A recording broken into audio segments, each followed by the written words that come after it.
개념을 가지고 세상을 이해하고 특징을 가지고 사람이나 세상을 판단하는 경우가 많습니다.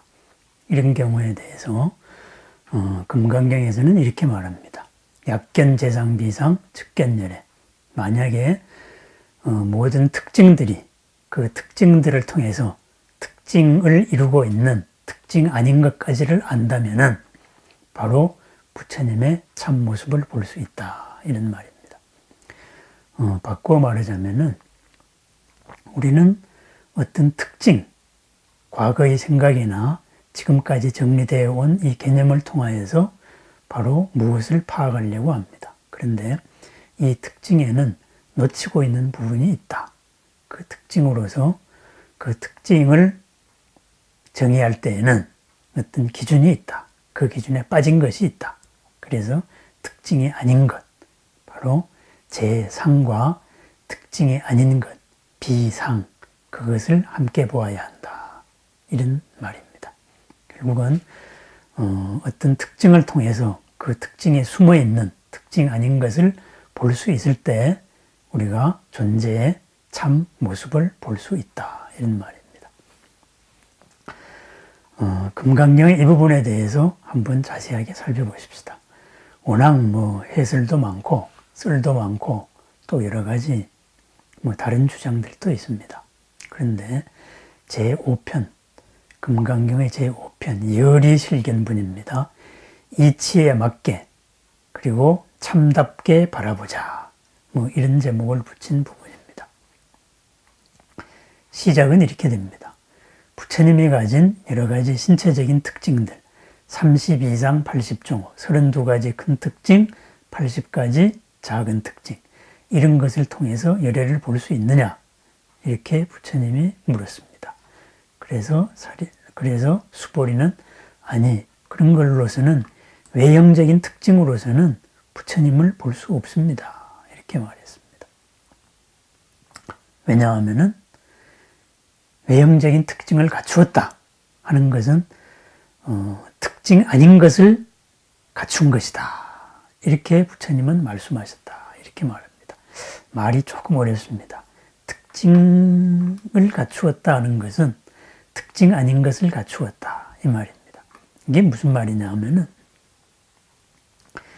무수한 여러 가지 내용들, 이 내용들이 하나의 우리 보편적으로 아니 일반적으로 보이는 모습으로 드러난 것을 우리는 특징이라고 말합니다.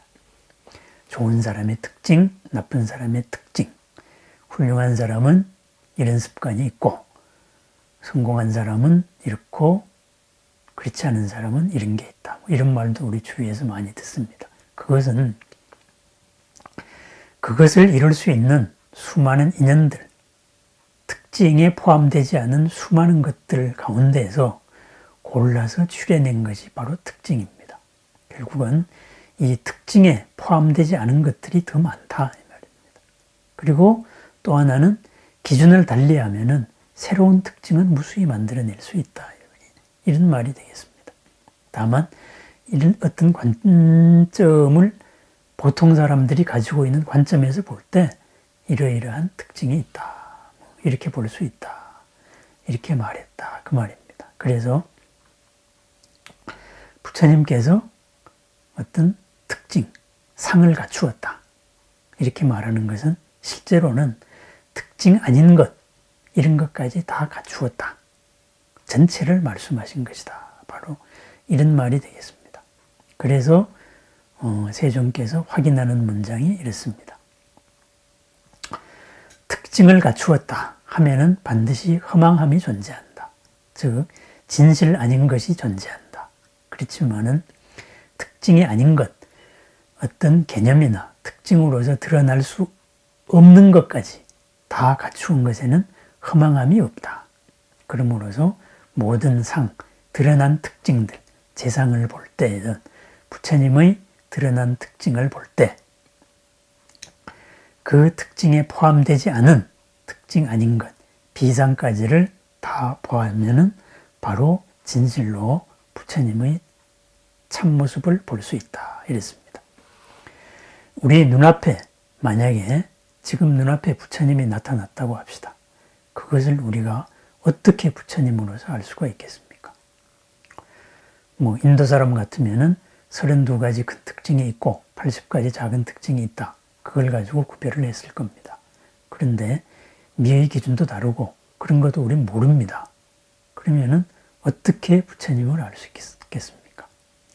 부처님은 이러이러한 속성, 이러이러한 여러 가지 능력, 이러이러한 여러 가지 자비, 지혜 이런 것이 있다. 그것을 아는 만큼 우리가 볼 수 있을 것입니다.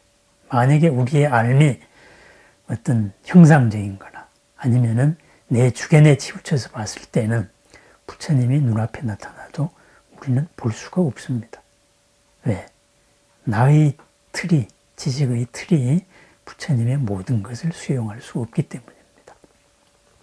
결국은 이 말은 이렇습니다. 약견재상비상 측견열애. 특징을 통하여서 특징 아닌 것까지를 다 볼 수 있다면은 그것이 진실한 참모습을 볼 수 있다. 이 말은 우리의 알에 대해 가지고 우리의 알미나 우리의 어떤 기준에 대해 가지고 절대적으로 신뢰를 두지 말라.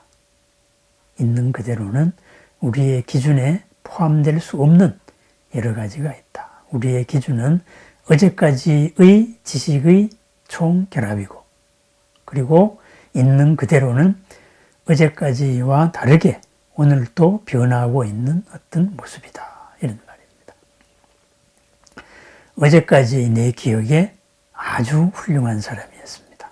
그럼 그 사람도 오늘 훌륭할 가능성이 큽니다.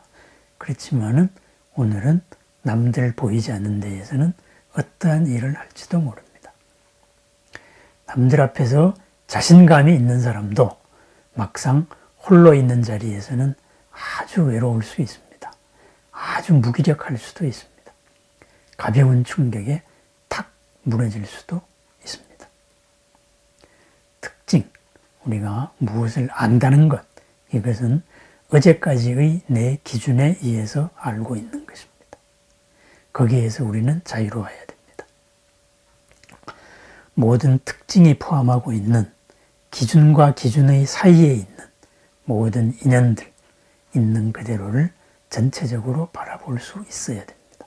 그러기 위해서는 내 지식에 절대성을 두면 안 됩니다. 내 스스로의 생각을 항상 반성해야 됩니다. 나는 지금 이 사람에 대해서, 이 사실에 대해서 무엇을 모르고 있는가? 지금까지 이 사람과 이 사실에 대해서 내가 판단하고 있는 기준은 무엇인가? 그것이 바로 약견재상, 모든 특징을 본다 이겁니다. 재상을 비상, 비상까지를 본다면, 특징 아닌 것까지를 본다면 비로소 전체를 볼 수 있습니다. 우리는 부처님이 아니기 때문에 전체를 볼 수는 없습니다. 다만 순간적으로 내려지는 판단보다 더 큰 것을 볼 수는 있습니다. 더 큰 것을 보면 그만큼 더 있는 그대로에 가까워집니다. 나도 이롭고 남도 이로운 당신도 이로운 삶에 접근할 수 있습니다. 얼핏 떠오르는 내 생각, 내 기준, 어제까지의 기준, 어제까지의 지식으로 판단했을 때 오류를 범할 수도 있다 이 말입니다. 약견재상비상 측견열애를 통하여서 우리들의 판단, 생각을 한번 정리해보는 시간이었습니다. 감사합니다.